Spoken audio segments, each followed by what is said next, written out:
नमस्कार साथियों, स्वागत है आप सभी का ग्राउंड रियलिटी शो में। मैं हूं सोनू शर्मा। ईरान पर कुछ बड़ा करने की तैयारी कर रहा है अमेरिका, क्योंकि अमेरिका के राष्ट्रपति के दिए बयान के बाद मिडिल ईस्ट देशों की तरफ से जो सफाई और पत्र सामने आ रहे हैं, जिस तरह फिर से वही 10 दिन पुराने हालात बनने शुरू हो गए हैं, उससे लग रहा है अमेरिका ने अपने युद्धपोतों को मिडिल ईस्ट में पहुंचा दिया है। अब जमीन की अमेरिका को आवश्यकता नहीं है, मिडिल ईस्ट के देशों की उसे आवश्यकता नहीं है। अब वह सीधे ईरान के सामने अपने जहाज खड़े करके कार्रवाई करेगा। ये बात अमेरिका के राष्ट्रपति के बयान से आई। ईरान पर हमले की पूरी प्लानिंग कर चुका है अमेरिका। ट्रंप फिर से सामने निकल कर आते हैं और कहते हैं, ईरान वालों तैयार हो जाओ, या तो हम कह रहे हैं वो करो, अदरवाइज हमारा काफिला पहुंच चुका है। अमेरिका ने ईरान के सामने अपनी 4 शर्तें रखी।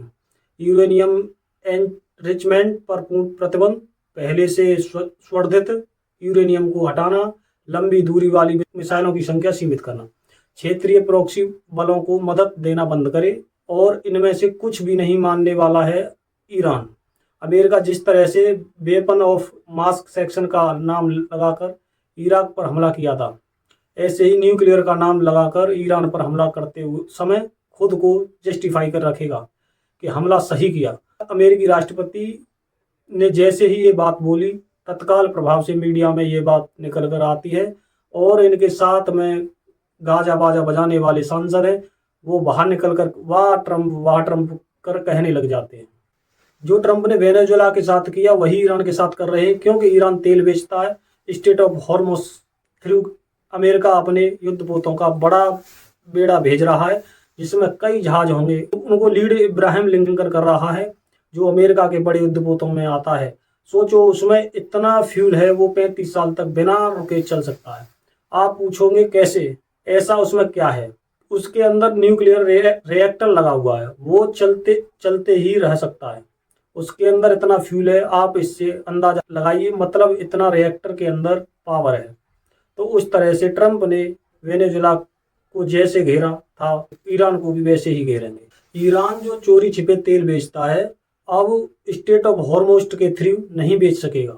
अमेरिकी जहाज हर किसी की जांच करेंगे, क्योंकि वो टोल लगा देंगे।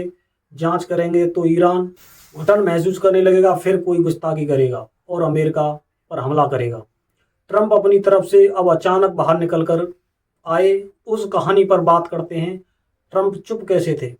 पिछले 10 दिनों में उन्होंने शांति कर दी थी। वापसी का कारण जानिए। देखिए क्या हुआ। पिछले 20 दिनों से ईरान में इंटरनेट बंद है। 8-9 जनवरी को ईरान ने सबसे बड़ा नरसंहार किया।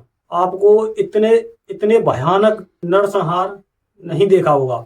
आपको अब तक दुनिया भर में 2 दिन में इससे बड़ा नरसंहार नहीं हुआ।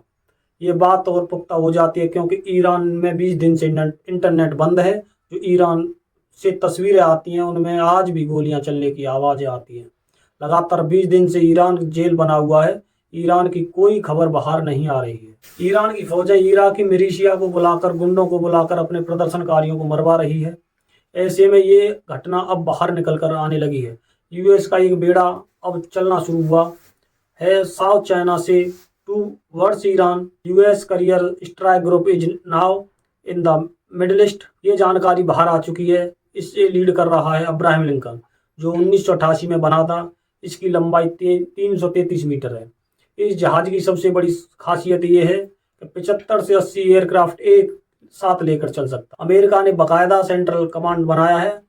मिडिल ईस्ट पर कंट्रोल स्थापित करने के लिए सेंट्रल कमांड के द्वारा ये जानकारी दी गई कि वो एक multi day aerial military drill Middle East में करने जा रहा है। इसके मायने समझिए। 27 जनवरी की खबर है। जहां एक और आपको सूचना हो, युद्धपोत मिडिल ईस्ट पहुंच रहा है, उस समय यह सूचना निकल कर आई है।